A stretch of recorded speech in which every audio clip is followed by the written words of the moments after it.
Okay, it's been a few days. We got a new starter for this old dog, and we're gonna put the fuel filter on. Installed. Now we're taking the fuel pump off and gonna put a new one in. Got the nice new fuel filter. The thread's pulled out of the housing, but it'll screw back in. So we're back on it today. We got our new fuel filter installed. This, I believe, is a bleeder screw.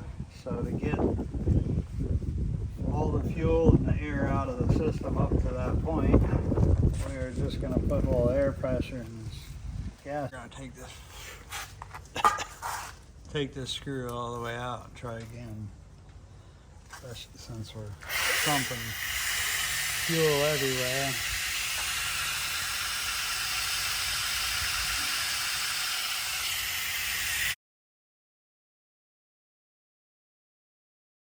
And do it. Let's see if we feel any air pressure? Nothing. Nothing. Yeah, they were dripping out of the filter now. They're separated. So we made it up that far. That looks like it's full now. There we go. Okay, so we tighten that back up. What a mess this is creating. Probably just a little bit more and see if it'll come up out of the top. There we go. Where's the little plug? I didn't know where you put it.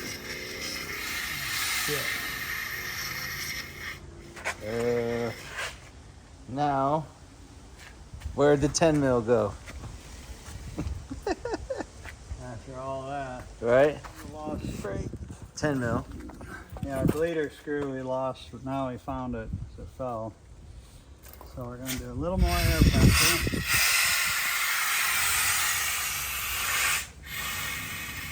I think without it in, it's going to drain back.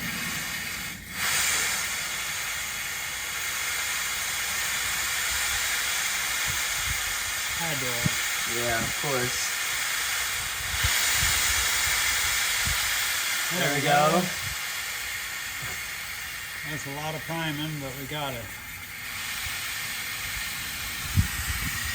So the question is on these injectors, how many should we loosen up to let old fuel out? Or should we just see what happens? This will make number 3 so far. I don't know if the old fuel will be an issue or just getting it reprimed. Being I'm not a diesel mechanic, I'm guessing at least 3, and we'll crank it and see what comes out first. We're trying to save the starter, and we're going to try to feed it diesel fuel until the injector pump can start priming enough through. But I got to have a little bit of gasoline on a rag just to give it that initial oomph, I believe. So That's fancy mechanic talk.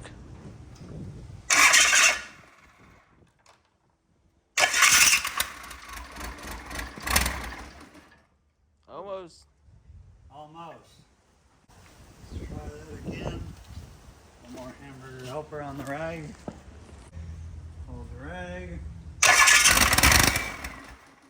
Oh.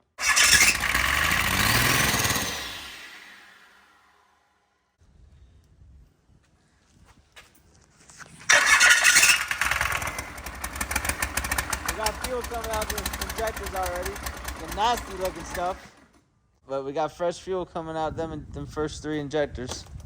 Did it look like it changed from dirty to clean? Oh yeah. It does, doesn't it? Yeah. Okay. Oh yeah. We'll tighten them up real quick and be right back. Got the exhaust tube hooked up to the turbo here. You know what's weird is it was pumping fuel without this hooked up.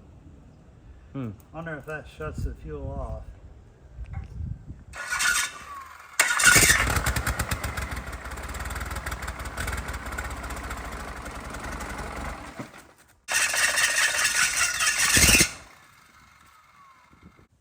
Okay, so I don't like any extra diesel. Hamburger helper. Let's try this again.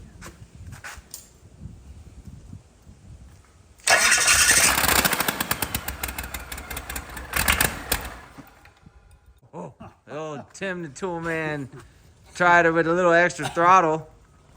It didn't lie. It still wants some gasoline. Still thirsty for more.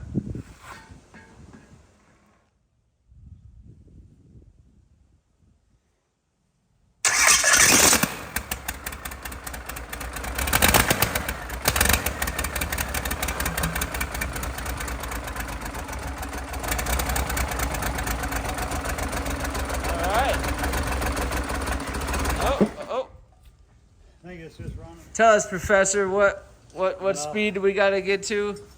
1 point, 1 point, miles yeah. an hour yet, or?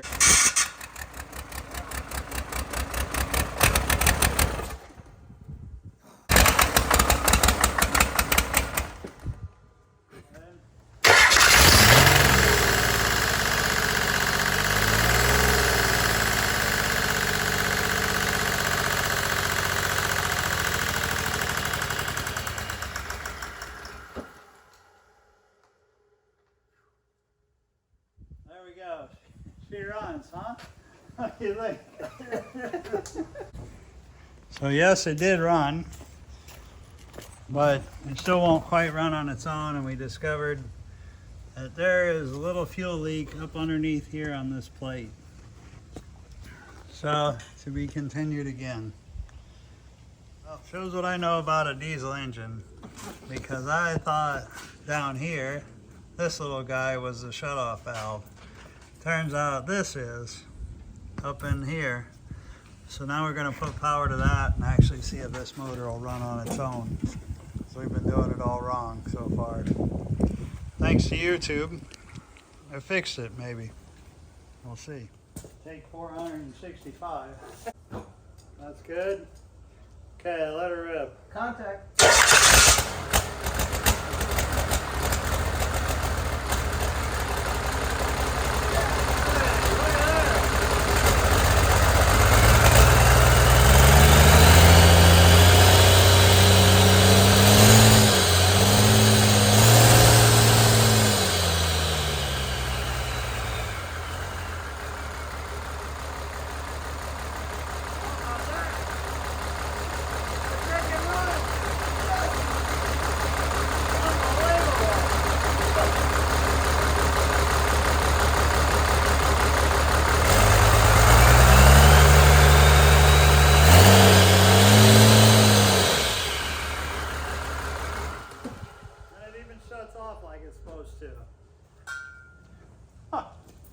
That is pretty cool. Yeah, man. Shit, it runs smooth. Way better than I thought. Yeah. All of a sudden there's hope for it again, isn't there? What do you think of that shit? I don't know about hope, man, because hope has a dollar sign. You know what I mean? That's true. So that's a small piece of the big puzzle. Big puzzles. Yeah. But it freaking started right up. Yeah.